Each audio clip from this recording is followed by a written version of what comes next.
Hey, it's Kurt from Carter's Box Breaks. This is Carter's dad from Carter's Box Breaks. And today we're going to do the second edition of Two Tips Tuesdays for the Nationals. All right, so Dad's going to start by trying to talk about packing for each day at the Nationals. Not necessarily packing for your hotel and trade nights, but just what to bring for each day that you go. Then Carter's going to talk a little bit about what we've learned about food at the Nationals, especially if you have any allergies like Carter does. This would be a very helpful tip for you. So let's start with Dad's going to talk about what should you bring? So it's been very helpful for Carter and I when you're going to walk around virtually from open to close, if that's what you're planning on doing. It's what we do. You don't want to have a ton of weight on you. And we learned this the hard way the very first day that we went to Chicago 2 years ago. Just too much to carry around. Carter was a little bit younger then. He's a little bit easier to take on his own stuff now, but we both had backpacks. We both had too much stuff inside those backpacks. So here's what we think are the essentials. Make sure you have your phone and charger. If you're a hat person like we are, make sure you have a hat to bring with you. If you're a bargain hunter, we highly recommend bringing like a Dick's Sporting Good bag chair to throw over your shoulder. Or you can buy those little fishing chairs that are like canes that pop up. We found out that even though at a lot of card shows were bargain hunters, the Nationals, there's so many vendors with good deals. We didn't spend very much time at all looking through dime boxes or anything like that. But important tip for you, there is very limited seating typically, as a lot of the vendors don't bring chairs for you to sit and look through their boxes. I think one guy had, I'm not kidding, 100 monster boxes full of dime cards that people were looking through. 5 rows. Yeah, like those 5,000 count boxes. That's crazy. If you're like us and you like to make videos, bring that camera, tripod, extra battery, memory card. Fun story about our very first time. Our camera died an hour into our very first day. So we're going to bring 2 charged batteries this time per day. That way we'll have 3 full rotations. Plus we're planning on using a lot of our iPhones. We figured out our iPhone is just as good as our actual camera. But also important, if you have an Instagram or YouTube channel, start thinking about now how to network with other people that you've met on Instagram but have never actually met in person. Schedule some meetups. We have business cards that we've bought to give out. Carter has a hat with his name on it. We'd like to do shirts this year. Right now, you have time to get this stuff done. If you wait until July, you will not probably be able to order hats and shirts. So also very important, guys, don't bring your base along. Don't bring your $1 and $2 cards. Everybody's got a Luca Ricky that they're proud of, but unless it's, an SP or low numbered or autograph, only bring your most desirable cards. This is a lesson we learned on day one last year. Even in Cleveland, we brought way too many things with us. By the end, my shoulders were hurting from the backpack. I think, are going to pick 10 or 15 really high-end cards that if we make a big deal with a vendor, we might say, hey, these are really good cards. Would you think about lowering the price? Guys, remember, these people see people all day. They don't want to look through your $1, $2, $5, $10 cards in most cases. Okay. Carter's going to talk in his segment about snacks and water bottles, so I'm going to skip that. So what should I not bring? Guys, don't bring heavy stuff. Just period. Don't. We believe that like Cleveland last year, you'll be able to get a pass out, which means they stamp your hand and you can come back in. So leave all of that stuff in the car. If you want to bring $5, $20 cards for a trade night, or in case you run into someone, great. Leave it all in the car.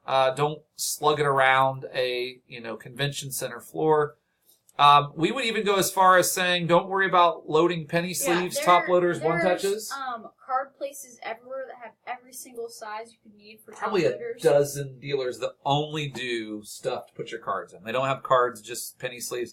So why would you carry around 2 or 3 sets of top loaders, one touches, when literally you can buy those things the minute you need them? I think the last thing I would say for my segment is, the Nationals has really started to update and be in the 21st century finally. And I found that most of the big dealers would take PayPal or Venmo. So if you're really planning on spending a lot of money like we are, guys, you don't need to bring thousands in cash. Bring a couple $100 for the vendors that don't take any of that stuff. There are ATMs and everything there. Like, most dealers will take PayPal, Venmo, all of that. So, I mean, it's pretty universal. You can spend almost any. I definitely used the credit card a couple of times when we were there, especially for wax. Anyone like Dave and Adams or Blowout, those guys for sure take your credit card. But some dealers will have the tiles with their iPad where you can swipe your credit card too. They've got all that stuff. And if not, the one time we ran out of cash, I just paid $3 to go to the ATM, swipe some money. Guys, that's better than someone ripping you off and taking your wallet with thousands of dollars in it. So these have been my tips on what to pack for each day. Biggest thing I can say to you is don't overpack because you don't want to carry a heavy backpack for 8 hours a day. Now, Carter's going to talk a little bit about food. We learned a lot about this 2 years ago. So, Carter? So, because I have celiac disease and I'm gluten-free, it was a lot harder for me. So, just make sure you guys are bringing your snacks and everything. You're going to want to bring a lot of stuff with protein in it because you're not going to want to be hungry while you're looking around. Especially if you're like me and Dad that are there from open to close, looking for all those deals. You do not want to be there on an empty stomach. So what are some small things, Carter, they could pack? What do we pack? Smack. We pack a lot of jerky and stuff like that. It's high in protein. Jerky's good. Fruit snacks. Just make sure. I mean, if you guys want to, it's really expensive there. Like just a normal water bottle is like $10 there. It's really expensive. I mean, I'd rather be spending $10 on a box of cards. So, like, other things that we also do after the Nationals, we'll just get a box of cards. Normally, we'll go to some restaurant. Maybe it's B-Dubs, maybe it's a steakhouse. And me and Dad will eat and open a box of cards and recap our day, what we want to do tomorrow, and how we've done today. So, yeah. So, for food, I think the big message is don't spend your $50 at lunch on, $12 chicken fingers and $4 French fries. When you could spend all that on cards. Bring a peanut butter and jelly sandwich with you.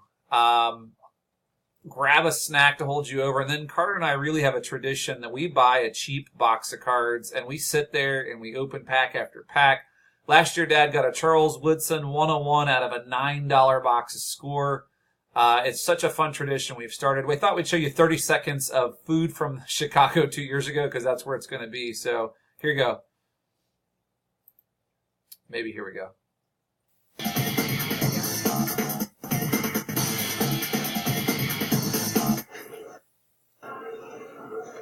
Hey, this is Carter from Carter's Box Breaks. Right now we're taking a lunch break. Yeah. So we're going to be back in a little bit. We're having a hard time with the... Probably going to go back to Blowout. So I just wanted you to see really quick. You can hit this. This is our most popular video we've ever done at almost 12,000 views. It's our replay of 2 years ago in Chicago. We can see the floor. You can see the place. This is like basically a cafeteria, guys, where chicken fingers, burgers, that kind of stuff. The food's fine. But do you want to spend $40 on lunch or $50 on lunch? Or especially when you're spending the same amount of money at a steakhouse where the food's much better. So these have been our 2 tips for Tuesday. And this is our second episode where we talked about packing for Nats and food at Nats. Hey, guys, if you have a suggestion for next week's episode on Tuesday, hit us up in the comments. What do you want to know if you've never gone before? Tell us what you want to hear about, and Carter and I will film it for next week. So, please remember to like, subscribe. Thank you guys for watching these videos. Please remember to share. Thank you for everything, and we will see you in the next one. See you next week. Bye.